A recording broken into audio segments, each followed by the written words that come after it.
सिखाया जा रहा है। जैसे कि एक अजगर निगल जाता है सब कुछ, उसमें सिर्फ राम नाम कृष्ण नाम सहारा है, इसमें कोई शक नहीं। मैं जो मंदिर बनाऊंगी उसमें भोलेनाथ को भी स्थापित करूंगी, तो भोलेनाथ का नाम वहां पे कलिकेश्वर भगवान रखा जाएगा, कलिकेश्वर महादेव, कि जो कलयुग को दूर करे। और मुझे जो भगवान ने नाम दिया है, मुझे जो आदि शक्ति ने नाम दिया है, वो है कलयुग नाशिनी माँ, कलयुग नाशिनी। उनका भी मंदिर बनेगा।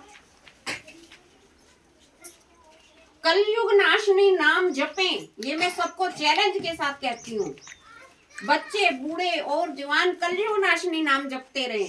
मंत्र नहीं आता तो कोई बात नहीं, जय माँ कलयुग नाशिनी, जय माँ कलयुग नाशिनी, जय माँ कलयुग नाशिनी जपते रहे। 108 बार बैठ के जपें तो कलयुग घबरा के आदिशक्ति से भाग जाएगा।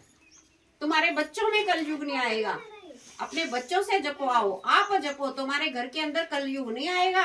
ये कलयुग नाशिनी का इतना प्रभाव है। और सच्चे मन से विनती करके जपो, और शनिवार को अरदास लगाओ, मंगलवार को अरदास लगाओ, साथ में माँ से अपनी मनोकामनाएं पूर्ण करो।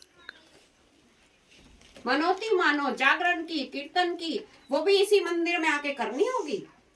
किसी और मंदिर में अगर तुम जाके करते हो तो उसकी जिम्मेदारी यहाँ कलयुग नाशिनी की नहीं है।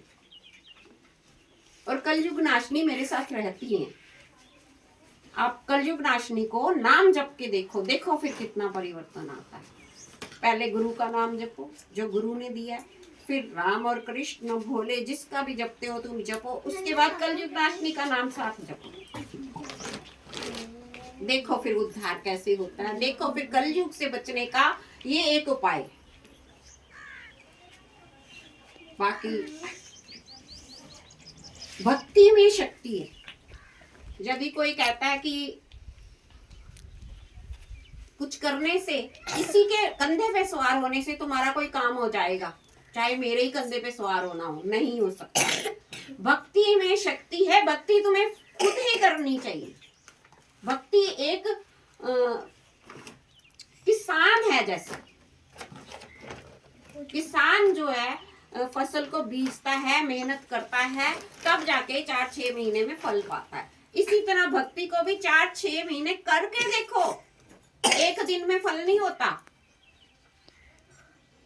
जय माँ कलयुग नाशिनी, जय माँ कलयुग नाशिनी करके देखो 4-6 महीने, फिर तुम खुद आके अपने परिवर्तन का मुझे बताओगे। डिटेल में समझना है, नहीं समझ में आता वैसे तो मैं वीडियोस पे ही समझाऊंगी। अगर कांटेक्ट करना चाहो तो व्हाट्सएप पे मेरे से कांटेक्ट कर सकते हो, लेकिन वो पेड होगा।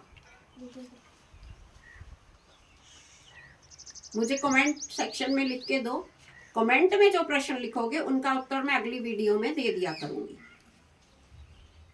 भक्ति में शक्ति है, ये बात याद रखो। मैंने भी भक्ति करी, शायद जन्मों जन्मों करी, शायद इस जन्म करी, भक्ति करी तभी शक्ति मेरे साथ है। नारी तो है ही शक्ति। नारी कन्या है तो भी शक्ति, नारी बहू है तो भी शक्ति, नारी माँ है तो भी शक्ति। अपने अपने घर की शक्ति है सब। मैं अपने मंदिर की शक्ति, मुझे इस कहने में कोई संकोच नहीं है। जिसको कोई भी प्रॉब्लम हो, contact with me on WhatsApp, that will be paid. Otherwise contact पे तुम अपने मुझे कुछ भी कह सकते हो, और मैं अगली वीडियोस कॉन्टेक्टों के अनुसार बना दिया करूंगी कि लोगों की डिमांड क्या है उस हिसाब से बना दिया करूंगी। और प्रार्थना करके कहूंगी कि सबके दुख दूर हो, सबके घरों से कलयुग जाए। जब तक कलयुग नहीं जाएगा दुख दूर नहीं होंगे, तुम्हारे बच्चे बिगड़ते जाएंगे। हमने कलयुग से लड़ना है। कलयुग आ गया तो आ गया, अरे लड़ेंगे उससे, भक्ति द्वारा लड़ेंगे, शक्ति द्वारा लड़ेंगे। नहीं है तो कलयुग है, अब बैठ जाओ आराम से। कलयुग है तो मतलब एक संत, एक महात्मा, एक शक्ति क्या कर लेगी? कुछ नहीं कर पाएगी। सभी सभी जय मां कलयुग नाशिनी को पकड़ लो, ये गदा समझो हनुमान जी का, और इसका नाम जपते रहो, शक्ति साथ है, और खूब जप जप के अपने अपने घर से कलयुग को निकाल लो, मार भगाओ। कलयुग केवल नाम आधारा, सुमर सुमर नर उतरे पारा, ऐसा ग्रंथ साहब में लिखा है। मैं नहीं कह रही, जितना नाम जपोगे उतनी जल्दी, जितनी जितनी गोडी डोडी करोगे उतनी अच्छी फसल होएगी, जितना नाम जपोगे उतना अच्छा तुम्हारा घर होता जाएगा। जोत जलाओ सुबह शाम, जय मां कलयुग नाशिनी जपो, जो जपते हो वो जपो, अपने गुरु का आदर करो। भगवान राम और कृष्ण बिना तो हम है ही नहीं, भोलेनाथ के बिना तो कुछ भी नहीं। इन तीनों देवों की प्रार्थना करो और पूछो उनसे ये कलयुग नाशिनी नाम क्या है, किसका है, वही तुम्हें अपनी तुम्हारी भक्ति द्वारा तुम्हारे सपनों में तुम्हें जवाब दे देंगे।